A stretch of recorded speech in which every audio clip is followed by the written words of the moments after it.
On behalf of 24houranswers.com, I welcome you to today's lesson.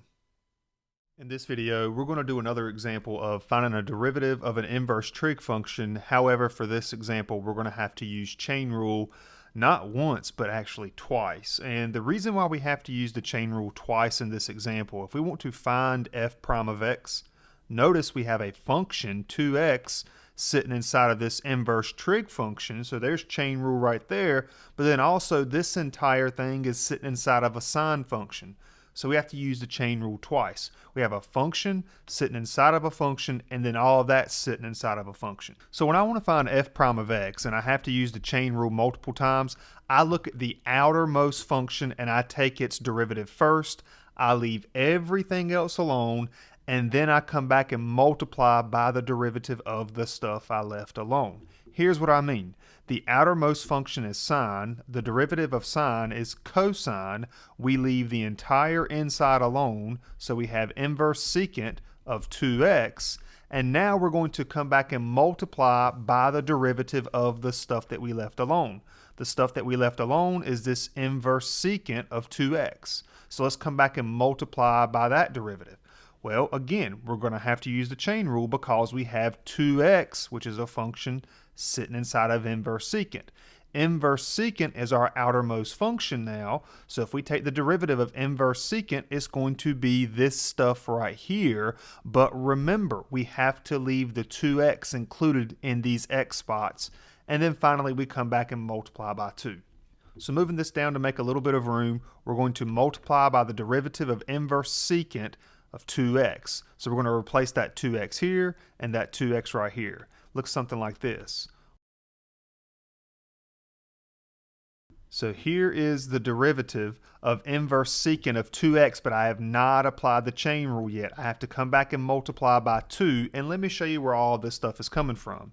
If you look at this right here, that's exactly what I have written down here, except where I have an x in these two spots, I've replaced it with the 2x because that's what we're taking the inverse secant of. So notice the 2x is sitting inside of the absolute value, and then when we take that 2x and plug it into here and square it, 2x times 2x is 4x squared. And then finally, we're multiplying by 2 because that is the derivative of 2x. Bringing all this stuff together, we have the following. Now, one could argue that this is the derivative, and technically it is. It's exactly right. However, let's go through some more steps of actually simplifying this down and making it look a lot better. We can actually get rid of this cosine of inverse secant of 2x. So that's what I want to focus on now. Let's create a triangle where we have 2x involved with a secant ratio. Now recall, the cosine of some angle is going to be the adjacent side over the hypotenuse. The reciprocal of cosine is secant, so the secant of some angle is going to be the hypotenuse over the adjacent. Now what we have here, the inverse secant is giving us this right here. This is the hypotenuse over the adjacent. So I have a right triangle drawn here with theta right down there. And what inverse secant of 2x really means is we are given 2x over 1. The hypotenuse is 2x. The adjacent side is 1. Now, what do we really need to know this for?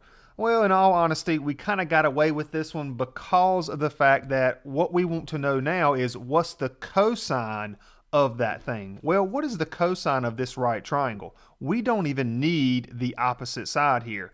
In all honesty, all we had to do here, the cosine of inverse secant of 2x, we just take the reciprocal of 2x because the cosine of theta, if you look at this right triangle here, cosine is adjacent over hypotenuse, so we have 1 over 2x. Therefore, all of this stuff right here becomes 1 over 2x. With that said, we can shoot that 2x down to the denominator and we have the following simplified derivative. And now finally we can go one step further as well. We can get rid of the 2. It don't matter which 2 you cancel out. The absolute value of 2x, we could pull that 2 out. I'm just going to get rid of it because the 2 is positive. And I'm going to cancel out with that numerator to get our final simplified derivative. And there you have it. That is totally simplified. This part right here can be a little bit tricky. Back when you first learned about inverse trigonometric functions back in pre-calculus, you had to do some of these little ideas here. Cosine of inverse secant, or maybe you had to do the sine of the inverse cosine, or tangent of inverse cosecant, or all sorts of random things where you have to create a right triangle, remembering your ratio. For secant in this case is hypotenuse over adjacent. Now, we got lucky, like I said, because cosine is the reciprocal of secant, so all we really had to do here was find the reciprocal of 2x, which is 1 over 2x, and that's how we got to this part here. And that's it for this video. I hope it helped. Be sure to check out our YouTube channel for more videos. Links to our social media are in the description below.